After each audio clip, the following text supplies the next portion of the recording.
నమస్కారం. ఈటీవీ న్యూస్కు స్వాగతం. ముఖ్యాంశాలు. అమెరికన్ దిగ్గజ టెక్ కంపెనీల తీరుపై ట్రంప్ ఆగ్రహం. భారతీయులను నియమించుకోవడంపై అభ్యంతరం. స్వదేశీయులపై దృష్టి పెట్టాలని సూచన. ఉపరాష్ట్రపతి ఎన్నికలో అభ్యర్థిపై ఊహాగానాలను తోసిపుచ్చిన బీజేపీ. సొంత పార్టీకి చెందిన సీనియర్ నేతకే అవకాశం లభిస్తుందని స్పష్టీకరణ.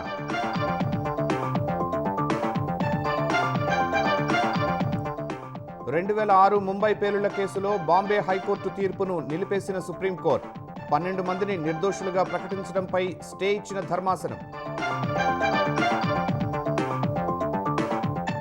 తెలంగాణలో పెట్టుబడులు పెట్టాలని యుఏఈ వ్యాపారవేత్తలకు శ్రీధర్ బాబు పిలుపు.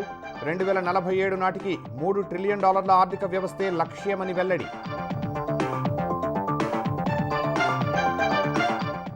తెలంగాణలో కొనసాగుతున్న వానలు. ఉమ్మడి వరంగల్ జిల్లాలో ఉధృతంగా వాగులు వంకలు. బంగాళాఖాతంలో అల్పపీడనం. ఏపీకి వర్ష సూచన.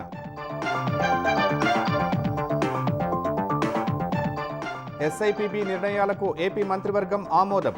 50 కోట్ల రూపాయల పెట్టుబడులకు గ్రీన్ సిగ్నల్. ఎలక్ట్రానిక్ మ్యానుఫ్యాక్చరింగ్ పాలసీకి అంగీకారం.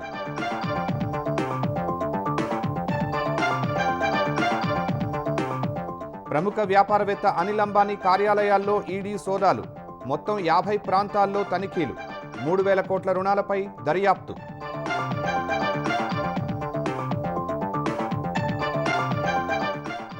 థాయిలాండ్, కంబోడియా మధ్య సరిహద్దు వివాదం. పరస్పరం దాడులు చేసుకున్న ఇరు దేశాలు. 12 మంది థాయ్ వాసులు మృతి.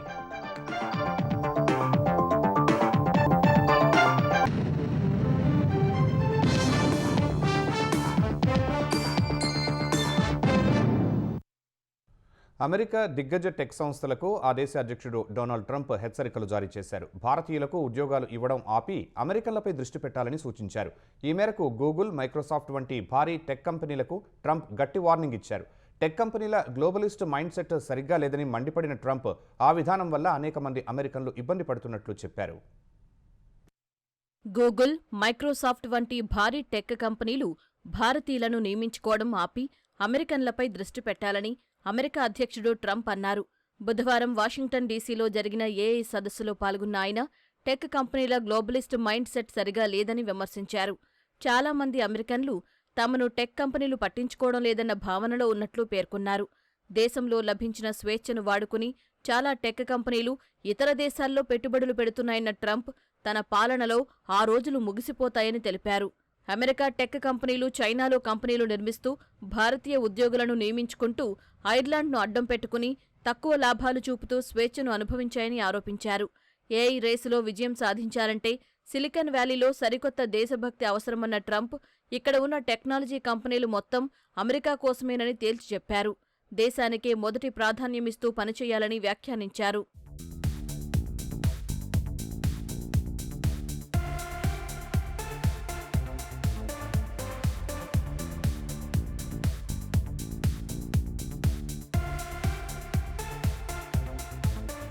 టెక్ కంపెనీల ధోరణి కారణంగా అమెరికన్లు తీవ్ర నిర్లక్ష్యానికి గురవుతున్నారని ట్రంప్ అసహనం వ్యక్తం చేశారు. టెక్ కంపెనీలు అనుసరించే రాడికల్ గ్లోబలిజం విధానంతో అమెరికన్ ఉద్యోగులు మోసపోయారని మండిపడ్డారు. ఈ సదస్సులో ట్రంప్ కృత్రిమ మేధకు సంబంధించి 3 కీలక ఆదేశాలపై సంతకాలు చేశారు. ఏఐకు ఉన్న ఆటంకాలను తొలగించడం, అభివృద్ధిని వేగవంతం చేయడం, ఇక ప్రభుత్వ నిధులు పొందుతున్న సంస్థలు తయారు చేసే ఏఐ టూల్స్ రాజకీయంగా తటస్థ వైఖరితో ఉండేలా చూడటం వంటి అంశాలు ఉన్నాయి. రష్యాలో ఘోర విమాన ప్రమాదం జరిగింది. 49 మందితో ప్రయాణిస్తున్న విమానం కూలిపోయింది. అంగారా ఎయిర్లైన్స్కు చెందిన AN-24 విమానం రష్యా తూర్పు ప్రాంతమైన అమూర్లో ప్రమాదానికి గురైనట్లు గుర్తించారు. ప్రమాద సమయంలో విమానంలో 6 సిబ్బంది, 43 మంది ప్రయాణికులు ఉన్నట్లు అధికారులు తెలిపారు. తొలుత విమానం అదృశ్యమైనట్లు పేర్కొన్న అధికారులు కాసేపటికే అది కూలిపోయినట్లు నిర్ధారించారు. రష్యా చైనా సరిహద్దులోని బ్లాగోవెస్టెన్స్క్ నగరం నుంచి టిండా పట్టణానికి వెళ్తుండగా ఈ ప్రమాదం జరిగినట్లు టిండా రీజనల్ గవర్నర్ వాసిలీ ఓర్లోవ్ తెలిపారు. పార్లమెంట్లో వాయిదాల పర్వం కొనసాగుతోంది. వరుసగా 4వ రోజు ఎలాంటి కార్యకలాపాలు జరగకుండానే ఉభయ సభలు రేపటికి వాయిదా పడ్డాయి. ఉదయం 11 గంటలకు లోక్సభ ప్రారంభం కాగానే బీహార్ ఓటర్ జాబితా సవరణ అంశంపై చర్చ చేపట్టాలని ప్రతిపక్ష పార్టీల సభ్యులు డిమాండ్ చేశారు. ప్రశ్నోత్తరాలను అడ్డుకున్నారు. కొందరు ఎంపీలు వెల్లోకి దూసుకెళ్లి ప్లకార్డులు ప్రదర్శిస్తూ నినాదాలు చేశారు. సభ సజావుగా సాగేందుకు సహకరించాలని స్పీకర్ పలుమార్లు సూచించినా ప్రతిపక్ష ఎంపీలు శాంతించలేదు. ఫలితంగా సభను మధ్యాహ్నం 2 గంటల వరకు వాయిదా వేశారు. తిరిగి సమావేశమైన పరిస్థితుల్లో మార్పు లేకపోవటం వల్ల సభ రేపటికి వాయిదా పడింది. అటు రాజ్యసభలో పదవీకాలం ముగిసిన తమిళనాడుకు చెందిన 6 సభ్యులకు వీడ్కోలు కార్యక్రమం జరిగింది. పలువురు సభ్యులు వారితో అనుబంధాన్ని గుర్తు చేసుకున్నారు. తర్వాత విపక్ష సభ్యుల నిరసనల మధ్య తొలుత మధ్యాహ్నం 2 గంటలకు, తర్వాత రేపటికి వాయిదా పడింది. బీహార్లో నిర్వహిస్తున్న ప్రత్యేక ఓటర్ జాబితా సవరణ ప్రక్రియను కేంద్ర ఎన్నికల సంఘం సమర్థించుకుంది. ఓటర్లను తొలగిస్తున్నారనే విపక్షాల ఆరోపణల్ని తోసిపుచ్చింది. ఓటరు జాబితా సవరణపై కొందరు తప్పుదో పట్టిస్తున్నారని ఈసీ ప్రధాన కమిషనర్ జ్ఞానేష్ కుమార్ ఆందోళన వ్యక్తం చేశారు.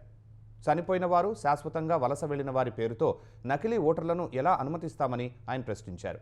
బీహార్ ఎన్నికలకు ముందు ఈసీ, కేంద్ర ప్రభుత్వం ఉద్దేశపూర్వకంగా ఓటరు జాబితా సవరణ చేపట్టాయని ప్రతిపక్షాలు విమర్శలు చేస్తున్న నేపథ్యంలో సిఈసి ఈ మేరకు స్పందించారు. బీహార్ ఓటరు జాబితా నుంచి 56 లక్షల ఓటర్లను తొలగించాలని గుర్తించినట్లు ఆయన చెప్పారు.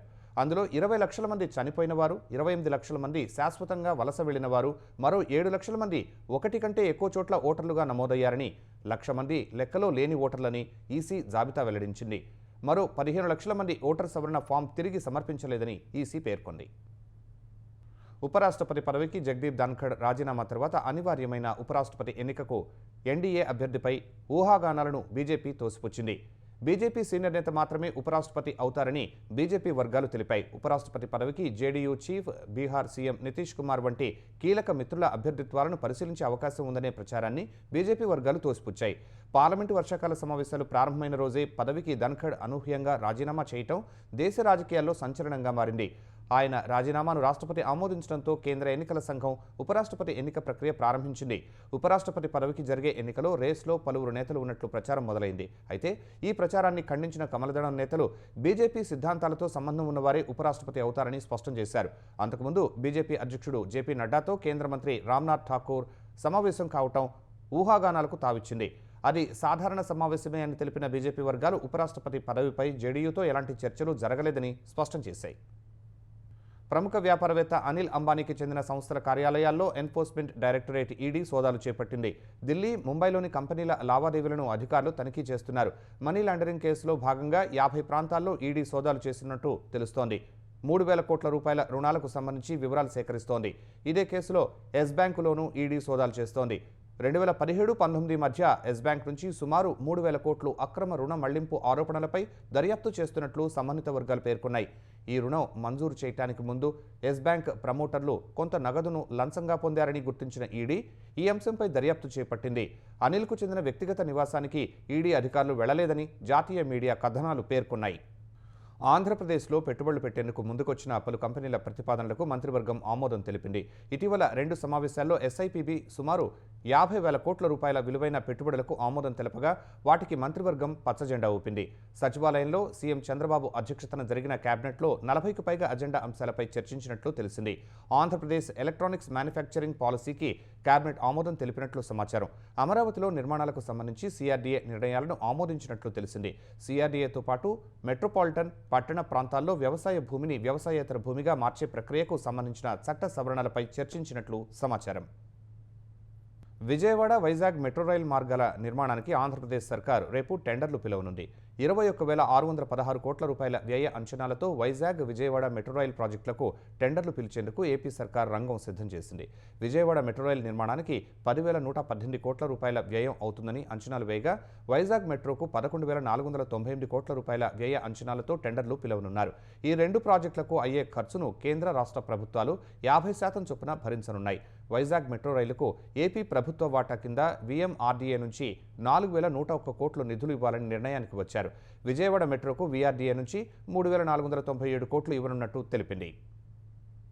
తెలంగాణ ఆర్థిక వ్యవస్థను 2047 నాటికి $3 ట్రిలియన్ చేర్చడమే ప్రభుత్వ సంకల్పమని ఐటీ, పరిశ్రమల శాఖ మంత్రి దుద్దిళ్ల శ్రీధర్ బాబు అన్నారు. ఈ లక్ష్య సాధనలో భాగస్వాములు కావాలని యూఏఈ పారిశ్రామికవేత్తలను కోరారు. హైదరాబాద్ హెచ్ఐసిసిలో యూఏఈ, తెలంగాణ ప్రభుత్వం సంయుక్తంగా ఇన్వెస్టోపియా గ్లోబల్ పేరిట నిర్వహించిన అంతర్జాతీయ పెట్టుబడుల సదస్సును మంత్రి ప్రారంభించారు. భౌగోళికంగా చిన్నదైన ఆశయాలు, ఆచరణలో మాత్రం తెలంగాణ చాలా పెద్దదన్న శ్రీధర్ బాబు, స్వల్పకాలంలోనే ఫీనిక్స్ పక్షిలా ఎదిగి ఇతర రాష్ట్రాలకు అభివృద్ధి, సంక్షేమంలో ఆదర్శంగా నిలిచిందని తెలిపారు. తెలంగాణలో డ్రై పోర్ట్లు, మల్టీమోడల్ లాజిస్టిక్స్ పార్కులు, పారిశ్రామిక కారిడార్ల విస్తరణకు ప్రణాళికలు రూపొందించామని తెలిపారు. నెట్ జీరో పారిశ్రామిక పార్కులు, ఈవీ జోన్లు, గ్రీన్ లాజిస్టిక్ హబ్లు, regional ring road, metro phase 2 వంటి ప్రాజెక్టులు పారిశ్రామిక అభివృద్ధికి మరింత ప్రోత్సాహం ఇస్తాయని పేర్కొన్నారు.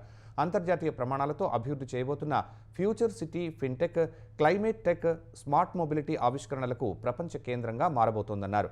ఏడాదిన్నర వ్యవధిలో కొత్తగా 3.2 లక్షల కోట్లకు పైగా పెట్టుబడులను ఆకర్షించామని వివరించారు. ఇప్పటికే యూఏఈకి చెందిన లూలు గ్రూప్, డీపీ వరల్డ్, నాప్కో వంటి కంపెనీలు ఇక్కడ పెట్టుబడులు పెట్టాయన్న ఆయన మరింత మంది పారిశ్రామికవేత్తలు ముందుకు రావాలని కోరారు. 2006 ముంబై పేలుళ్ల కేసులో 12 మంది నిందితులను నిర్దోషులుగా ప్రకటిస్తూ బాంబే హైకోర్టు ఇచ్చిన తీర్పును సుప్రీంకోర్టు నిలిపేసింది. బాంబే హైకోర్టు నిర్ణయాన్ని సవాల్ చేస్తూ మహారాష్ట్ర ప్రభుత్వం దాఖలు చేసిన పిటిషన్పై justice MM Sundaresh, justice N కోటీశ్వర్లతో కూడిన ధర్మాసనం విచారణ చేపట్టింది. మహారాష్ట్ర ప్రభుత్వం దాఖలు చేసిన పిటిషన్పై తమ స్పందన తెలపాలని నిందితులకు అత్యున్నత న్యాయస్థానం నోటీసులు జారీ చేసింది. హైకోర్టు తీర్పును ఉదాహరణగా పరిగణించరాదని వ్యాఖ్యానించింది. 2006 జూలై 11న ముంబైలోని లోకల్ రైళ్లలో వరుస బాంబు పేలుళ్లు సంభవించాయి. ఆ ఘటనలో 189 మంది మరణించగా 800 మందికి పైగా గాయాలయ్యారు. ఆ కేసులో 12 మంది నిందితుల్లో 5గురికి మరణశిక్ష, 7గురికి జీవిత ఖైదు విధిస్తూ 2015లో ట్రయల్ కోర్టు తీర్పిచ్చింది. నిందితులు బాంబే హైకోర్టును ఆశ్రయించగా ఇటీవల వారిని నిర్దోషులుగా ప్రకటించింది. ఈ తీర్పును మహారాష్ట్ర సర్కార్ సవాల్ చేయగా సుప్రీంకోర్టు స్టే ఇచ్చింది. ఓటరు కార్డుతో ఆధార్ను అనుసంధానించి నకిలీ ఓట్లకు తావు లేకుండా పకడ్బందీగా ఓటరు జాబితా రూపొందించాలని ఆంధ్రప్రదేశ్లోని ప్రధాన పార్టీలు ఎన్నికల సంఘాన్ని కోరాయి. స్పెషల్ ఇంటెన్సివ్ రివిజన్ విధానంలో ఓటరు జాబితా సవరణపై గుర్తింపు పొందిన రాజకీయ పార్టీలతో ఎన్నికల సంఘం సమావేశం నిర్వహించి అభిప్రాయాల సేకరణ చేపట్టింది. వెలగపూడి సచివాలయంలో టీడీపీ, వైసీపీ, సిపిఎం సహా పలు పార్టీల నేతలతో సీఈఓ వివేక్ యాదవ్ సమావేశం నిర్వహించారు.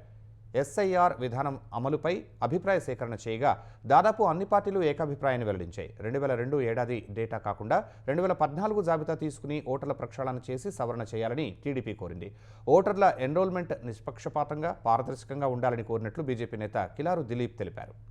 భారత రాజ్యాంగం ఏ ఉద్దేశంతో అయితే ఎన్నికల సంఘాన్ని ఏర్పరిచిందో దాని ఫలితం ఖచ్చితంగా ఉంటుందని చెప్పి నమ్ముతూ ఈవీఎంలు పెట్టినా, పేపర్ బ్యాలెట్ పెట్టినా ఎన్నికలు అనేది ప్రజాస్వామ్యయుతంగా జరగాలనే భావన గత ప్రభుత్వాలకు మళ్ళీ పూర్తిగా ప్రజాస్వామ్యానికి విఘాతం కలిగించేలాగా ఎన్నికలు ఎందుకు అనే భావనకు గురయ్యేలాగా ప్రజలు ఉండకూడదని చెప్పి ప్రజలు స్వచ్ఛందంగా వారు ఓటు వినియోగించుకోవడానికి ఏదైతే ఎస్ఐఆర్ ద్వారా ఇక్కడ వెరిఫికేషన్ జరుగుతుందో పారదర్శకతతో ప్రతి ఎలిజిబుల్ ఓటర్కి ఓటు ఉండేలాగా డబులింగ్ లేకుండా చేసేదానికి ప్రయత్నం చేయమని చెప్పి ఈ రోజున మేము విజ్ఞప్తి చేయటం జరిగింది. ఈవీఎంల విషయంలో ఎటువంటి సందేహం లేదు. ఎలక్షన్ కమిషన్ తీసుకోవాల్సిన అన్ని జాగ్రత్తలు తీసుకుంటున్నది. ఇంకేదైనా సజెషన్స్ వచ్చినా కూడా వాటిని కూడా అమలు చేయవచ్చు అని చెప్పాం. ఆధార్ కార్డు మరి కూడా కంపల్సరీగా పెడితే బాగుంటుంది అనేది మా పార్టీ, అన్ని పార్టీలు కూడా దాని విషయంలో ఎటువంటి సందేహం లేదు. ముఖ్యంగా ఈ రోహింగ్యాలు వేల మంది, లక్షల మంది కూడా ఆంధ్రప్రదేశ్ రాష్ట్రంలో మరి రకరకాల కారణాల వల్ల కానీ ఏదైనా కానీ రావటం జరిగింది. వారి విషయంలో కూడా ఓటర్స్ ఎన్రోల్మెంట్ విషయంలో మరి జాగ్రత్తగా తీసుకోవాలని చెప్పి కూడా జరిగింది. వైసీపీ హయాంలో మద్యం కుంభకోణంపై ఏపీసీసీ అధ్యక్షురాలు వైఎస్ షర్మిల సంచలన వ్యాఖ్యలు చేశారు. సిట్ వైఖరి చూస్తూ ఉంటే కొండను తవ్వి ఎలుకను పట్టినట్లు ఉందని విమర్శించారు. జగన్మోహన్ రెడ్డికి నెలకు 60 కోట్లు అందేవని అంటున్నారని తెలిపిన ఆమె మద్యం తయారీ నుంచి అమ్మకం వరకు అడుగడుగునా అవినీతి జరిగిందని అర్థమవుతుందన్నారు. నల్లధనం కోసమే డిజిటల్ చెల్లింపులను నిలిపివేశారని విమర్శించారు. ప్రపంచంలో ఎక్కడా లేని విధంగా నాటి ప్రభుత్వం చేసిన ఆర్థిక నేరం మద్యం కుంభకోణమని షర్మిల పేర్కొన్నారు. నాన్ డ్యూటీ పెయిడ్ లిక్కర్ను ఎంత అమ్మారో తెలియటం లేదన్న ఆమె ఈ మొత్తం వ్యవహారంపై పూర్తి విచారణ జరగాలని డిమాండ్ చేశారు. వైసీపీ హయాంలో నాసిరకం ప్రమాదకరమైన మద్యం తాగి లక్షలాది మంది అనారోగ్యం పాలయ్యారన్న షర్మిల ఈ కోణంలోనూ దర్యాప్తు జరగాలని స్పష్టం చేశారు. 5 సంవత్సరాలలోనే దాదాపు 30 లక్షల మందికి కిడ్నీ, లివర్ ప్రాబ్లమ్స్ వచ్చాయన్నారు. 30,000 మంది హార్మ్ఫుల్ లిక్కర్ వల్ల చనిపోయారన్నారు. అంతేకాదు 900% న్యూరోలాజికల్ వీక్నెసెస్ కేసుల్లో ఇంక్రీజ్ని చూశామన్నారు. ఇలాంటి 1 కాదు 2 కాదు ఎన్నో రకాలుగా ఈ ట్రస్టెడ్ లిక్కర్ బ్రాండ్స్ని అనుమతించకపోగా హార్మ్ఫుల్ లిక్కర్ని మాత్రమే సరఫరా చేయడంతో లక్షల్లో కోట్లలో ఇది ఎఫెక్ట్ అయింది. కాబట్టి ఎంక్వైరీ జరగాలి అంటే దాని మీద కూడా జరగాలి. వీటికన్నిటికీ ఎవరు బాధ్యులు? ఫ్లేవర్డ్ మిల్క్పై జీఎస్టీని 5%గా సుప్రీంకోర్టు ఖరారు చేసింది. ఫ్లేవర్డ్ మిల్క్పై 12% జీఎస్టీ విధించడాన్ని సవాల్ చేస్తూ హెరిటేజ్ ఫుడ్స్ హైకోర్టును ఆశ్రయించగా 5% జీఎస్టీ మాత్రమే వర్తిస్తుందని ఈ ఏడాది జనవరి 29న తీర్పు ఇచ్చింది. ఫ్లేవర్డ్ మిల్క్ కూడా పాలు, క్రీమ్ కేటగిరీలోకే వస్తుందని హైకోర్టు స్పష్టం చేసింది.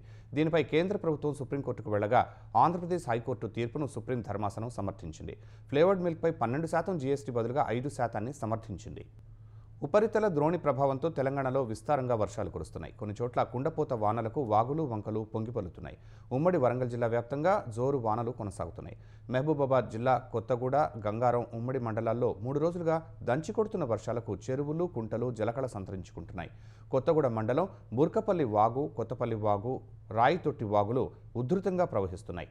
వరద నీరంతా పాకాల సరస్సుకు చేరగా నిండుకుండలా మారింది. నిన్న రాయితొట్టి వాగులో చేపల వేటకు వెళ్లి గల్లంతైన నరేష్ ఆచూకీ కోసం పోలీసులు గాలింపు చేపట్టినా ఇంతవరకు ఆచూకీ దొరకలేదు. వాగుల ఉధృతి కారణంగా మత్స్యకారులు చేపల వేటకు వెళ్లొద్దని పోలీసులు సూచిస్తున్నారు. హనుమకొండ జిల్లా పరకాలలో ఎడతెరిపి లేకుండా కురుస్తున్న వర్షానికి పరకాల చలివాగు అలుగుపోస్తోంది. వరద ధాటికి పంట పొలాలు నీట మునిగాయి. ఉమ్మడి కరీంనగర్ జిల్లాలోనూ పలుచోట్ల వర్షాలు కొనసాగుతున్నాయి. లోతట్టు ప్రాంతాలు జలదిగ్బంధంలో చిక్కుకున్నాయి. భారీ వర్షాలకు జలపాతాలు జలకళ సంతరించుకున్నాయి. సైదాపూర్ మండలం రాయకల్ జలపాతం పర్యాటకులను ఆకర్షిస్తోంది. సైదాపూర్ చుట్టుపక్కల ప్రజలు జలపాతాన్ని చూసేందుకు భారీగా తరలివచ్చారు. ఉత్తర బంగాళాఖాతంలో అల్పపీడనం ఏర్పడింది. రాబోయే 24 గంటల్లో ఇది మరింత బలపడే అవకాశం ఉన్నట్లు ఏపీ విపత్తుల నిర్వహణ సంస్థ వెల్లడించింది. వచ్చే 48 గంటల్లో పశ్చిమ వాయువ్య దిశగా ఉత్తర ఒడిశా, పశ్చిమ బెంగాల్ వైపు కదిలే అవకాశం ఉందని అధికారులు తెలిపారు. ఈ ప్రభావంతో ఉత్తరాంధ్ర జిల్లాల్లో మోస్తరు నుంచి భారీ వర్షాలు కురిసే అవకాశం ఉందని వెల్లడించారు. కోస్తాంధ్రలో మోస్తరు వర్షాలు కురిసే ఆస్కారం ఉందని విపత్తుల నిర్వహణ సంస్థ అధికారులు తెలిపారు. ఆయా ప్రాంతాల్లో ప్రజలు అప్రమత్తంగా ఉండాలని అధికారులు సూచించారు. శ్రీశైలం జలాశయానికి వరద ప్రవాహం స్థిరంగా కొనసాగుతోంది. జూరాల, సుంకేసుల ప్రాజెక్టుల నుంచి శ్రీశైలానికి 1,06,620 క్యూసెక్కులు నీరు చేరుతోంది. శ్రీశైలం అవుట్ఫ్లో 1,42,482 క్యూసెక్కులుగా ఉంది. 2 స్పిల్వే గేట్ల ద్వారా 54,774 క్యూసెక్కులను నాగార్జున సాగర్కు విడుదల చేస్తున్నారు. పోతిరెడ్డిపాడు హెడ్ రెగ్యులేటరీ నుంచి 20,000 క్యూసెక్కులు, ఎడమగట్టు విద్యుత్ కేంద్రం నుంచి 35,315 క్యూసెక్కులు, కుడిగట్టు విద్యుత్ కేంద్రం నుంచి 31,393 క్యూసెక్కులు విడుదల చేస్తున్నారు. శ్రీశైలం పూర్తిస్థాయి నీటి మట్టం 885 అడుగులు కాగా ప్రస్తుతం 883.5 అడుగులకు చేరింది. ప్రాజెక్టు పూర్తిస్థాయి నీటి నిల్వ సామర్థ్యం 215.8 టీఎంసీలు కాగా ప్రస్తుతం 207.41 టీఎంసీలుగా ఉంది. నాగార్జున సాగర్ జలాశయానికి క్రమంగా ప్రవాహం పెరుగుతోంది. సాగర్ ఇన్ఫ్లో 1,00,000 క్యూసెక్కులకు పైగా ఉండగా అవుట్ఫ్లో 5,000 క్యూసెక్కులుగా ఉంది. సాగర్ పూర్తిస్థాయి నీటి మట్టం 590 అడుగులు కాగా ప్రస్తుత నీటి మట్టం 574 అడుగులుగా నమోదైంది. సాగర్ నీటి నిల్వ సామర్థ్యం 312 టీఎంసీలు ఉండగా ప్రస్తుత నీటి నిల్వ 268 టీఎంసీలకు చేరింది.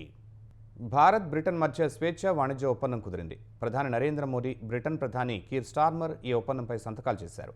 ఒప్పందంతో 2 దేశాల మధ్య వాణిజ్యం $34 బిలియన్ చేరుతుందని అంచనా వేస్తున్నారు.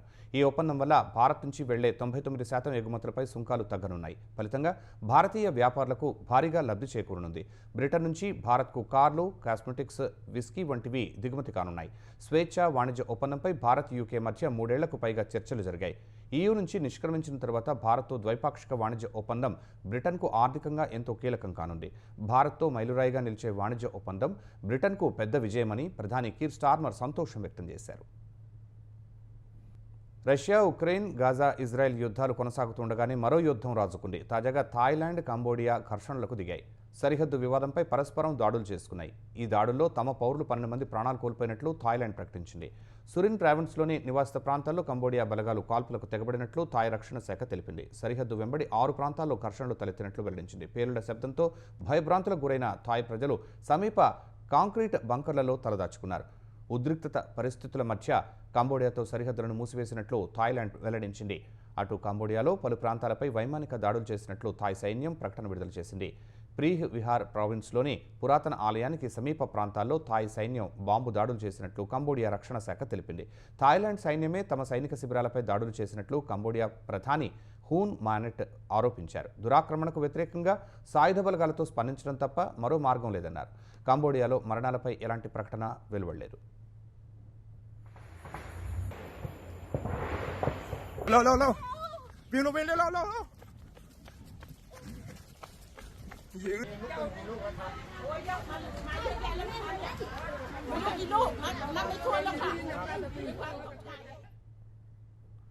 గాజాలో కొనసాగుతున్న మానవతా సంక్షోభంపై భారత్ తీవ్ర ఆందోళన వ్యక్తం చేసింది. తక్షణమే కాల్పుల విరమణ పాటించాలని సూచించింది. ఆ ప్రాంత ప్రజలు ఎదుర్కొనే సవాళ్లను పరిష్కారానికి తాత్కాలిక కాల్పుల విరమణ సరిపోదని భారత్ స్పష్టం చేసింది. పాలస్తీనా సహా మధ్యప్రాచ్యంలో పరిస్థితులపై ఐక్యరాజ్యసమితి భద్రతా మండలిలో జరిగిన చర్చలో భారత శాశ్వత ప్రతినిధి పర్వతనేని హరీష్ పాల్గొన్నారు. ఆహారం, ఇంధనం, విద్య, వైద్యం వంటి సేవల కొరత సహా అక్కడి ప్రజలు ఎదుర్కొంటున్న సవాళ్ల పరిష్కారానికి తాత్కాలిక కాల్పుల విరమణ సరిపోదన్నారు. అక్కడ నెలకొన్న మానవతా సంక్షోభం ఇంకా కొనసాగుతుందంటూ భారత్ వైఖరిని పర్వతనేని హరీష్ స్పష్టం చేశారు. పాలస్తీనాతో భారత్కు చారిత్రక బలమైన సంబంధాలు ఉన్నాయని తెలిపారు. ఇజ్రాయెల్ పాలస్తీనా వివాదంపై త్వరలో జరిగే ఐక్యరాజ్యసమితి సమావేశం ఇరు దేశాలు పరిష్కారం కోసం నిర్దిష్టమైన అడుగులు వేయడానికి మార్గం సుగమం చేస్తుందని హరీష్ ఆశాభావం వ్యక్తం చేశారు. అమెరికాలో జననాల రేటు అత్యల్ప స్థాయికి చేరింది. గత ఏడాది అమెరికాలో సంతానోత్పత్తి భారీగా క్షీణించినట్లు తాజాగా విడుదలైన ప్రభుత్వ గణాంకాల్లో వెల్లడైంది. అమెరికాలో ప్రతి మహిళకు సగటున 1.6 కంటే తక్కువ మంది పిల్లలు ఉన్నట్లు ప్రభుత్వ నివేదిక పేర్కొంది. పాత తరాన్ని కొత్త తరంతో భర్తీ చేయడానికి జనాభా పునరుత్పత్తికి అవసరమైన 2.1 గరిష్ట స్థాయి కంటే ఇది చాలా తక్కువ. 2 దశాబ్దాలుగా ఎక్కువ మంది మహిళలు పిల్లలను కనేందుకు ఇష్టపడకపోవటం వల్ల ఇది క్రమంగా తగ్గుతూ వచ్చింది. 1960లో అమెరికాలో సంతానోత్పత్తి రేటు 3.5 ఉండగా 2024 నాటికి 1.6కి చేరినట్టు national centre for health statistics తెలిపింది. పడిపోతున్న సంతానోత్పత్తిపై ఇటీవల ఆందోళన వ్యక్తం చేసిన అమెరికా అధ్యక్షుడు డొనాల్డ్ ట్రంప్ జననాల రేటు పెంచడానికి చర్యలు తీసుకున్నారు. తల్లిదండ్రులు పిల్లలను కనేలా ప్రోత్సహించే బేబీ బోనస్ ఆలోచనకు మద్దతు ఇచ్చారు. IVF చికిత్సను అందుబాటులోకి తెచ్చారు. పుట్టిన తర్వాత పిల్లల సంరక్షణ, చైల్డ్ కేర్, మాతృత్వ సెలవులు వంటి అంశాలపై అమెరికా ప్రభుత్వం చర్యలు తీసుకోవాలని నిపుణులు చెబుతున్నారు. వివిధ నిబంధనల ఉల్లంఘనలకు సంబంధించి ప్రముఖ విమానయాన సంస్థ ఎయిర్ ఇండియాకు directorate general of civil aviation DGCA నోటీసులు జారీ చేసింది. క్యాబిన్ సిబ్బంది విశ్రాంతి, వారి విధి నిబంధనలు, క్యాబిన్ సిబ్బంది శిక్షణ నియమాలు, కార్యాచరణ విధానాల్లో ఎయిర్ ఇండియా పలు ఉల్లంఘనలకు పాల్పడినట్లు DGCA అధికారులు పేర్కొన్నారు. గతంలో DGCA ఇచ్చిన నిబంధనలు ఆధారంగా చేసుకుని ఈ నెల 23న షోకాజ్ నోటీసులు జారీ చేసినట్లు వెల్లడించారు. ఈ నోటీసులకు సకాలంలోనే తాము స్పందిస్తామని ఎయిర్ ఇండియా తెలిపింది. సిబ్బంది, ప్రయాణికుల సౌకర్యం, భద్రతకు తాము కట్టుబడి ఉన్నట్లు స్పష్టం చేసింది. ముఖ్యాంశాలు మరోసారి. అమెరికన్ దిగ్గజ టెక్ కంపెనీల తీరుపై ట్రంప్ ఆగ్రహం, భారతీయులను నియమించుకోవడంపై అభ్యంతరం, స్వదేశీయులపై దృష్టి పెట్టాలని సూచన. ఉపరాష్ట్రపతి ఎన్నికల్లో అభ్యర్థిపై ఊహాగానాలను తోసిపుచ్చిన బీజేపీ, సొంత పార్టీకి చెందిన సీనియర్ నేతకే అవకాశం లభిస్తుందని స్పష్టీకరణ.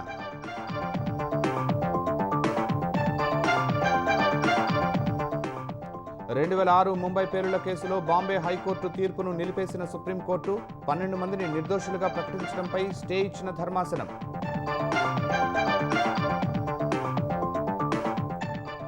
తెలంగాణలో పెట్టుబడులు పెట్టాలని UAE వ్యాపారవేత్తలకు శ్రీధర్ బాబు పిలుపు. 2047 నాటికి $3 ట్రిలియన్ ఆర్థిక వ్యవస్థే లక్ష్యమని వెల్లడి.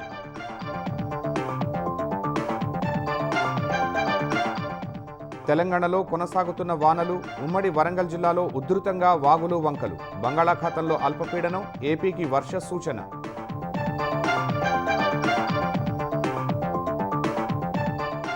SIPP నిర్ణయాలకు ఏపీ మంత్రివర్గం ఆమోదం, 50 కోట్ల రూపాయల పెట్టుబడులకు గ్రీన్ సిగ్నల్, ఎలక్ట్రానిక్ మ్యానుఫ్యాక్చరింగ్ పాలసీకి అంగీకారం.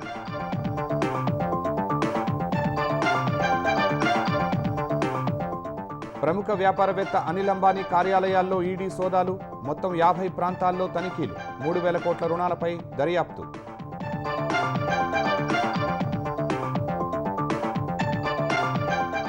థాయిలాండ్, కంబోడియా మధ్య సరిహద్దు వివాదం, పరస్పరం దాడులు చేసుకున్న ఇరు దేశాలు, 12 మంది థాయ్ వాసులు మృతి.